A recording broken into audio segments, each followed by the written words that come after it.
Okay, so starting from the beginning, I was actually trained to become a home inspector, and I was talking to a bunch of veteran inspectors, and they said that it was you have to take a lot of tests, you have to do required by the DPOR. Is that correct? You have to get 25 ride-along, especially with certified inspector. And to me, it wasn't very cut and clear as much as a trade or a typical trade. Because home inspector is just you gotta know a bunch of everything, which it was very kind of overwhelming and confusing at first.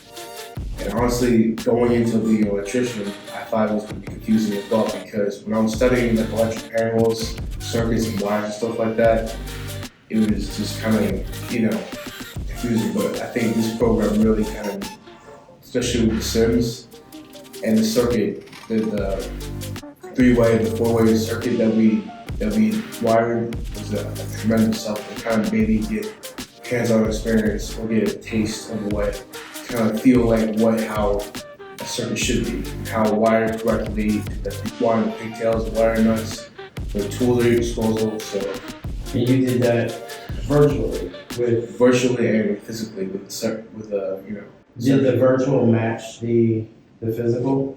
It was the same but two different beasts, because the Sims were more like in a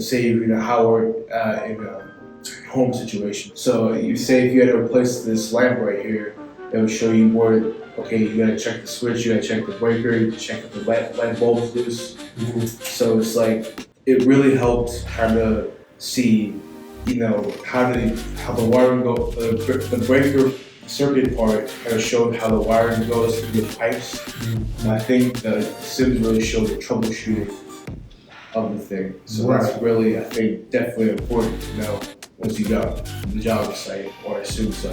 But definitely how make sure you turn off the circuit, you volt test the switches, because that's really important, because you don't want to shock yourself. Yeah. Those two instructors really helped me out, especially when it came here to my final build. They would give me tips on how to wire it better, especially Catherine, because Paul is more of an old school type of guy and she's more new generation. For example, would be Paul would call like a little pigtail a jumper wire, mm-hmm. or she would just call it a pigtail, so I understand what that meant. Yeah, so I was like, what? The terminology. Yeah, right? terminology, yeah. And so, getting different perspectives really helped me kind of say if I'm going to someone who's more new, old school, I can kind of connect with that level. If someone who's more newer, I can kind of, go from there. So it definitely helps you kind of broaden your perspective on the electrician.